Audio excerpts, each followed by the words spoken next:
On Sunday, December 29th, 2024, James Earl Carter Jr., better known as Jimmy Carter, the 39th President of the United States, passed away at the age of 100. He was the longest-lived U.S. president and the only one to reach 100 years old. Jimmy Carter and Rosalind Carter were married for more than 75 years, the longest married presidential couple in U.S. history. Georgia's Governor Brian Kemp on Sunday ordered flags lowered to half-staff on all state buildings and grounds, and the flags will remain at half-staff for 30 days. U.S. President Joe Biden said Carter stands as a model of what it means to live a life of meaning and purpose, while President-elect Donald Trump said Americans owe the former president a debt of gratitude. Reports say there are currently preparations underway for a state funeral. Jimmy Carter led an amazing life. He was a peanut farmer, served as a lieutenant on a U.S. Navy submarine, then served a term as governor of Georgia, and one term as president of the U.S. from 1977 to 1981.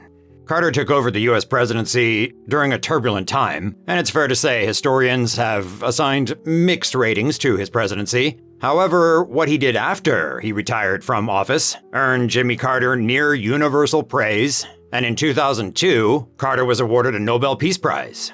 So rest in peace, Mr. Carter. Thank you for your life of service, which included some controversial, difficult decisions. And that's what we're going to look at now as we replay our episode on Jimmy Carter and the momentous decision to switch diplomatic relations from the Republic of China on Taiwan to the People's Republic in Beijing. Formosa Files. This was announced on the 15th of December and carried out just over 2 weeks later on January 1st, 1979. Pretty quick. And it was a shock for the world and, of course, for Taiwan. But in many ways, not a shock, because Richard Nixon had wanted to do this during his second term. So, John, what elements were behind the timing of this normalization of relations with Beijing? Well, these delicate diplomatic matters take time. So things started back in Carter's first year of his presidency. He sent his Secretary of State, Cyrus Vance, to Beijing. And Vance told the Chinese that the U.S. wanted to keep an official U.S. consulate on Taiwan while establishing formal relations with the PRC. Ah, so the U.S. wanted to have its cake and eat it too, eh? I'm sure the Chinese rejected that very quickly. Indeed. Are you familiar with the name Brzezinski? Yes. It's a memorably difficult name to say. Zbigniew Brzezinski, a name reflecting the fact that he was born in Poland. He was Carter's national security advisor, a position lower than a Secretary of State. But as was the case with Kissinger, sometimes these advisors can override their boss. Right, you know where I'm going. After Secretary of State Vance's failed trip to China, this Brzezinski asked President Carter for an opportunity to try negotiating. Vance objected, but the National Security Advisor went ahead with a trip to Beijing. This was in May 1978. The Americans would switch diplomatic relations, but still sell weapons to Taipei. The Chinese said that they would protest, of course, but it was all right. I think the sweetener was the Americans promising the Chinese access to previously withheld U.S. technology and getting them advanced weapons from European allies. So, Brzezinski takes control of the steering wheel, and Vance is kind of just pushed to the side. There's more negotiation, and everything wrapped up December 13th, with the announcement scheduled for just 2 days later. That is very hasty. Indeed. If we go back to the friction between the more hawkish national security advisor, Zbigniew Brzezinski, and this Cyrus Vance was focused on reducing the Cold War arms race. He was wanting to push some limitation talks called SALT II agreement with the Soviet Union. But for him, Vance, this arms reduction was his top foreign policy priority. But Brzezinski wanted a tougher policy against the Soviets. Which is why he was so keen to normalize relations with the PRC. But because of these upcoming arms reduction talks, this SALT II agreement, the timing of the announcement of switching relations was very sensitive. Right. Vance was going to have talks with the Soviets in December this month. He didn't want news to break before that. but Brzezinski insisted that the announcement be on December 15th. I wonder if this was deliberate sabotage of showing the Soviets, hey, U.S. relations with China are more important than with you guys. President Carter did go ahead and announce the normalization agreement with China on the 15th of December, 1978. A week later in Geneva, just as Vance had predicted to the president, the Soviets erupted in anger over the timing of the announcement, and as a result, Vance could not complete those SALT II limiting arms agreement with the Soviets. And there was also an anticipated Carter-Brezhnev summit meeting, and that had to be postponed. The early announcement also made Congress angry. They should have been consulted. And Taiwan didn't get much warning either. There's even a memoir called The Lady and the Tiger by Patricia Linder, the wife of the top U.S. military man in Taiwan at the time. She gives a very dramatic picture of events at this time. It's the evening of December 15th, 1978. The time difference with the U.S. means it's very early in the morning in Washington. Mrs. Linda is with Chinese and American friends at the annual Chamber of Commerce Christmas party. There's music and dancing, and she's dancing with the U.S. Ambassador Leonard Unger. They're dancing and making small talk when she notices a Marine uniform standing in the distance, looking for someone. The Marine spots the ambassador, doesn't wait for the dance to finish, but comes up behind Unger, taps the ambassador's shoulder, leans forward and whispers into his ear. The party is over, literally and figuratively. The ambassador has just received notice of Carter's decision. Ambassador Unger had arrived in Taiwan in late May 1974. He'd had a long diplomatic career in Europe, Southeast Asia, and this posting in Taiwan was to be his last one before retirement. So, this poor guy, one of his last duties is to find and inform President Jiang Jingguo of this very bad news. Right, so he's got to go do that right now. And I don't know why it took so long to track Jiang Jingguo down at his residence. But yeah, by the time they'd found him and convinced his aides to wake him up, it was around 2 a.m. and Unger passed on Carter's message. So Patricia Linder, the person we were talking about who wrote that memoir, she wrote that her first thought was for the people of Formosa. She writes, quote, "They were defenseless, and so were we, not only from an invasion, but also from the people themselves. There was bound to be resentment and rage that this loyal ally of the United States was so unceremoniously booted out. For 30 years, they trained and kept their army ready to assist us in any theater of war. And we, as part of the agreement, provided the shield that protected them and allowed them a normal way of life. Now it was gone, and I knew they felt adrift and angry." The next day, the radio was on. I assume this would be the Armed Forces radio. And in the middle of Bing Crosby's White Christmas, Linda says, the station abruptly went off the air. A man's voice came on and announced, first in Chinese, then in English, that the Mutual Defense Treaty with the United States had been broken and all diplomatic relations had ceased. Yes, that would be the Armed Forces Radio, which very soon after that would become ICRT, the only English radio station in Taiwan. But Patricia, in her memoir, she writes something quite powerful. She says, "For the first time in my life, I was ashamed of my country." The Americans had to go into a kind of quarantine. Families were told to stay inside their homes. The children were pulled out of school. Everything stopped. Following the announcement, President Carter needed to send a high-level U.S. representative to Taiwan to put as good a face as possible on the U.S. termination of official relations and the pullout of American staff from the island. So, who to send? Not surprisingly, the top people in the Carter administration were not exactly fighting each other for the honor of coming here. 6 days, though, after the normalization announcement, Carter announced that the Deputy Secretary of State, Warren Christopher, would leave for Taiwan on Christmas Day. Merry Christmas. He wasn't looking forward to the trip. The decision to switch diplomatic recognition was bad enough, but the way it had been done made things worse.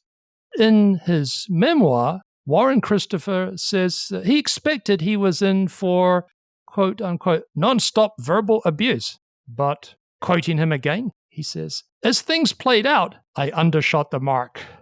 Yeah, things were pretty bad from the moment he stepped off the plane.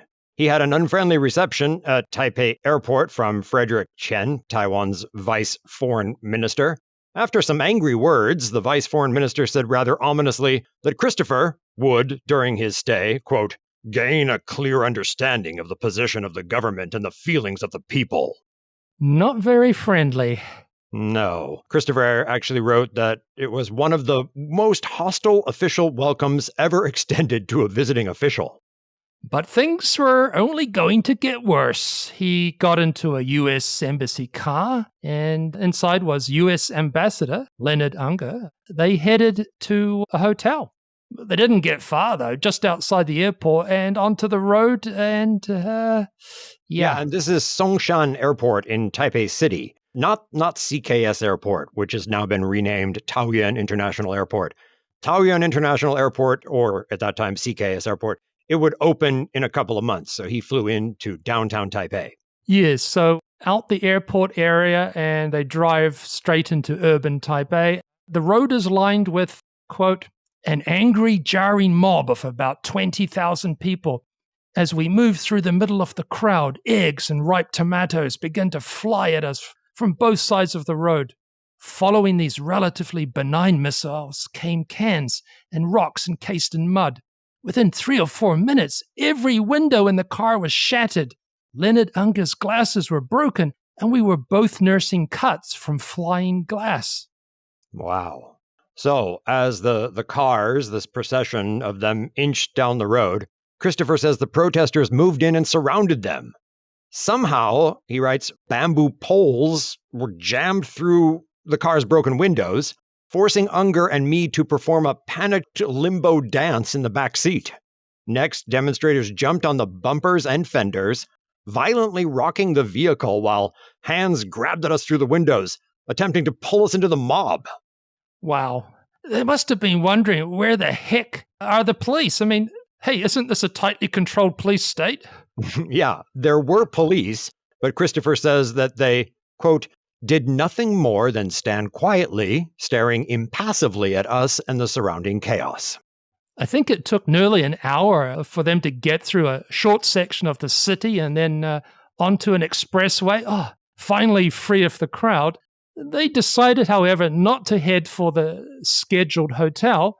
There would surely be another demonstration there. Instead, they headed to the ambassador's summer house up in the hills above Taipei, up on Yangmingshan. So at the ambassador's place, there was a telephone conversation with President Carter and Secretary of State Vance. Christopher should come home, they said, immediately if he felt he was in personal danger. And if he'd been given that option a little earlier, he probably would have taken it. But he says, quote, over a stabilizing scotch and a pleasant house overlooking the city, the situation seemed a bit more manageable. There must have been some furious calls back and forth from Washington and Taipei that night. Promises from the authorities for protection, I assume. And Christopher went ahead with his meeting the next morning with Jiang Jingguo, president of the ROC. Meeting just the next morning, Christopher must have been still rather shaken and angry. And yeah, when they came face to face, Christopher expressed himself. He said, he recounted in detail the actions of the mob, and then he talked about, it's very curious, the inaction of the police. Yeah, I think anyone would put 2 and 2 together and come up with the answer that the Taiwanese government, if not behind the protest, the violent reception, were at least purposely not stopping it, right? Yeah, and Christopher says, quote, that CCK fidgeted, seeming to know the story before I told it, but finally he said he would ensure our safety. Christopher then asks for the name of the security chief, so he'll have someone to blame and name if this promise is broken. And he writes, quote, I was stunned when his translator refused to translate my question and instead began reciting a demand from Jiang that the United States reconsider the decision to normalize relations with China. Wow. Yeah, this is not going well, is it? No. Carter's announcement was mishandled, but now CCK, just making matters worse. Christopher stated firmly that the U.S. decision was final It's not going to be reconsidered. They're not going to change it. However, to placate him, he said the US-ROC relationship could continue on an unofficial basis as other countries were handling this diplomatic problem. So Christopher stayed on for a second day in Taipei to explain to officials at lower levels of Taiwan's government how this new unofficial relationship would work through an American Institute on Taiwan, which we now call AIT, right? American Institute, staffed by former U.S. diplomats. There was pushback. The ROC officials only wanted proper government-to-government relations. And Christopher, well, he didn't attend a farewell dinner. He left the country with very little warning. I don't blame him. I'm sure he was thinking, let's skip any possible further demonstrations. Yeah, and he says it was, quote, on such short notice that some of my party had to leave personal belongings in the hotel. Rather in a hurry to leave Taiwan, and I would guess that he was glad to leave as well. Yeah, the return to the United States did not end Warren Christopher's involvement with Taiwan, though. Once back in Washington, he was assigned as point man in seeking congressional enactment of the Taiwan Relations Act, this measure that was going to be the structure for continuing ties, unofficial ties between the U.S. and Taiwan. Christopher says that it was, quote, a thankless task because congressional supporters of Taiwan were outraged by the normalization agreement and by the failure to consult with them in advance, end quote. I wonder if there was any lasting damage in this new Taiwan-America relationship from Warren Christopher having such a tough time being the bad guy and having to go make the announcement. Well, not immediately, but fast forward, Christopher would be Secretary of State for Clinton's first term. So that's 93 to 97. And that's when human rights were delinked from trade issues, and we really see the rise of modern China. So maybe. And of course, it's not surprising to hear that there was despair in Taiwan over all of this. Taiwan was afraid the PRC would invade. If nothing else, there was uncertainty. But ROC supporters in the United States were not going to abandon their ally. And in April, the U.S. Congress enacted the Taiwan Relations Act, authorizing de facto relations through the American Institute of Taiwan, and also promises, but not guarantees, to defend Taiwan. And in the months between the announcement of switching ties and this new Taiwan Relations Act, there was a lot of packing to do, finding new schools for kids. You had to find new owners for your pets, files to shred, I guess, flags to take down. Patricia Linda's husband, as the last commander of the U.S. Taiwan Defense Command, he had to oversee the termination of the military assets on Taiwan. His work was done, and he departed Taiwan on April 28, 1979. I believe it was just like 24 hours or so later that ICRT came to life. Anyway, John, do you remember that Formosa Files versus Chat GPT episode we did? Yes, fondly. We spanked it. Yes. Among the AI's many mistakes was claiming that Jimmy Carter visited Taiwan in 1994. That was wrong, but Carter did actually come here, but it was in 1999, 2 decades after his big decision to normalize relations with Beijing. Yes, this was a 3-day visit, part of a wider trip to Asia, to the Philippines and Indonesia. While Carter was here, he visited the National Palace Museum. He toured the Hsinchu Science Park. That's where the computer chips are made. He met with top officials, President Lee Teng-hui, and he gave a major speech titled The Greatest Challenge of the Next Millennium. The greatest challenge, he thought, was the growing gap between the rich and poor people of the world. And yeah, there was a press conference as well. It's a brave visit, and as expected, it was not all plain sailing. Carter did get a good reception from President Lee Teng-hui, who praised Carter profusely for his post-presidential work, for his very practical charity efforts, such as building homes for the poor, as well as for promoting peace and human rights. President Lee told Carter, quote, "Your philosophy of life has earned you the reputation of best ex-president of the United States." And then Lee Teng-hui said that Carter's retirement was a model that he himself would like to follow. This is 1999, so Lee Teng-hui has less than a year in office before his own retirement, then aged 76, I think, so a year older than Carter. Carter, in return, had some praise for President Lee Teng-hui. Carter said, quote, "Taiwan has made itself a model for many other countries by its development, in which the outstanding leadership of President Lee has played a significant role." But others had something else to say. After his speech and at the press conference, there were some sharp questions. Yeah, get this. At the end of his talk, Mr. Carter, former President Carter, was confronted by none other than Annette Lu, a member of the opposition Democratic Progressive Party and very soon to be vice president. She said she'd been longing for this moment for 20 years. Mr. Carter's decision to break diplomatic ties with Taiwan, she said, led to the cancellation of an election. And the fallout for this was protests and things escalating to the Formosa incident, after which many opposition activists were arrested and sentenced to prison, slowing Taiwan's democratization. This seems like a stretch. You can hardly blame Carter for the KMT cancelling some elections and their subsequent imprisonment of opposition activists and leaders. Yeah, I would agree. But Annette Lu did not, and she wanted an apology. Mr. Carter, however, declined to apologize. He said, quote, "The decision made in 1978 was a right one." And he also said, "I think, although the decision was not the cause of or the primary reason for the progress among the people of Taiwan, it was certainly a factor." Yeah, he thought what he had done was not a mistake and no need for an apology. He was proud of it.